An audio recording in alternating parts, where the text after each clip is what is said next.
Hi everyone. I know I said I'd be back next week. Oh, first I should start with this. I'm AJ again. Now let's get back to what I was doing. I know I said I'd be back next week on the LGBTQ matter, and I will be. But this week I also wanted to include some stuff about mental health.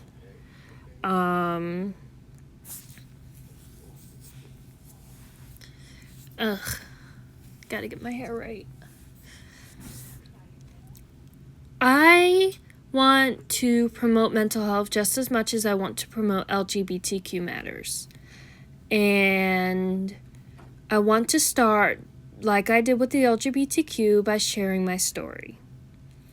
I have had mental health problems since I was a kid.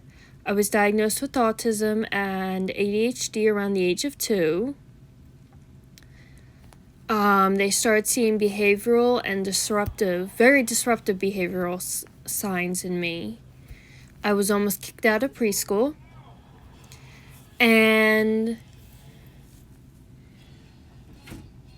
I don't know.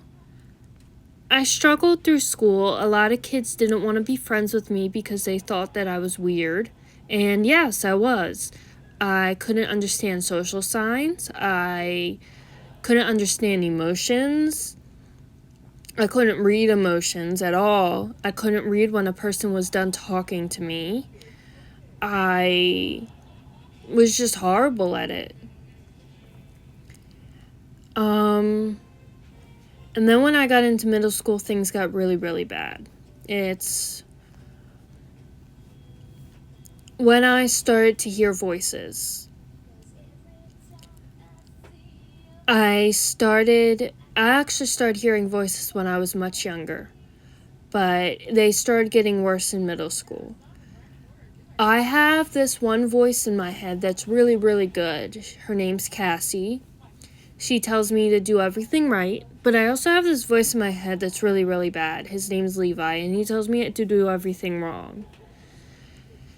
And they fight a lot, and it's really challenging, and it makes my head spin a lot. And we also started to realize that in middle school is when I started hurting myself. I started to say that I was suicidal. 8th grade was the first time that I ever went into the hospital. And I went into the hospital twice when I was in 8th grade because it was really, really tough on me.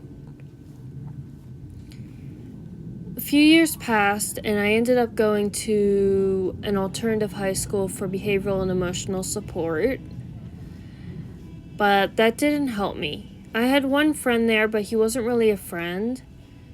He just said he was just to get me off his back a lot.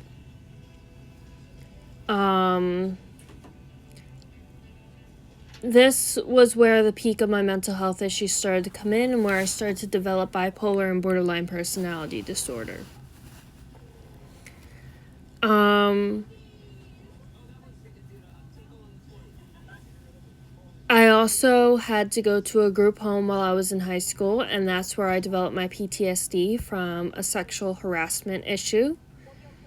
But besides that, in 10th grade, before all that, I went into the hospital again because I cut myself. I actually cut my arm in multiple different ways, and I had to go into the hospital.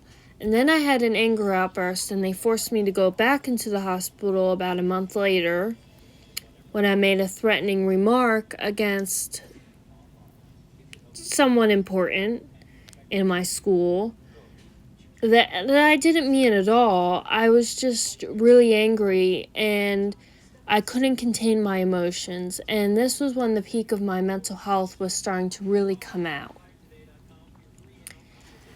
And then I graduated high school after all that happened, and we thought things were going well. Until things took a turn for the worst, and I attempted suicide twice. That's when I landed in Ancora Psychiatric Hospital. It's the state hospital of New Jersey. I was officially diagnosed with borderline personality disorder, bipolar, and I didn't want to tell people that I heard voices because that would just put a peak on things. But I was also diagnosed with generalized anxiety disorder, PTSD, and ADHD. They were still icky about the autism because I showed signs of it, but I also showed signs of outgrowing it. However, I spent 5 months in Ancora Psychiatric Hospital undergoing different forms of DBT treatment and individual treatments for individual therapy. And then I finally got out and went into my first adult group home. That's when I started to get better. I still had my outbursts sometimes. I remember one time I cursed out my staff member. Having borderline personality disorder is probably my worst disorder.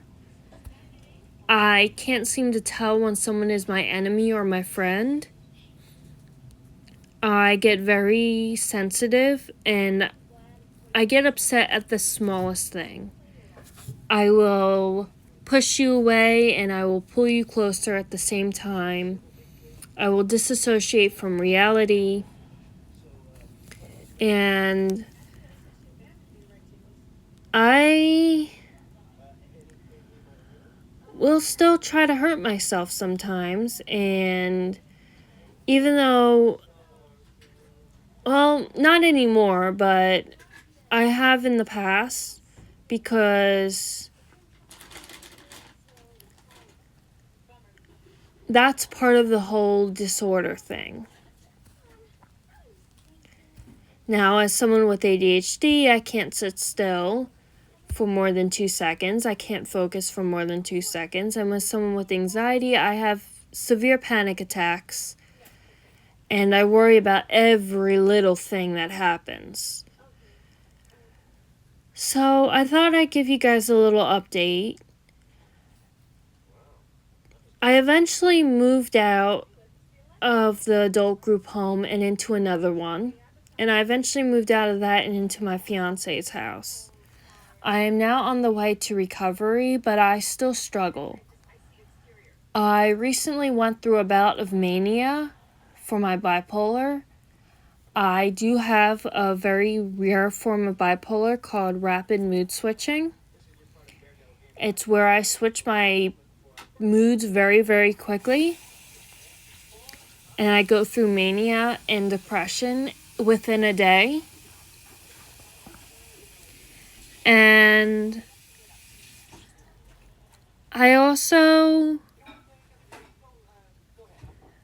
struggle with my anxiety. I recently had a very, very bad panic attack. So things are getting better, but I still need to work on them. But my message to those with mental health is you're not alone. There are people out there who will help you if you search for them. And you have skills yourself to help yourself out. So don't be afraid to use those skills. Because I was. And that's what stopped me in my recovery from happening sooner. And be aware of those who may want to help you and hurt you in your life. And stick close to those who are your best friends and who are your true family, because they will help you. And I will be back next week to talk more about mental health as well. All right. Thank you and have a nice day. Bye.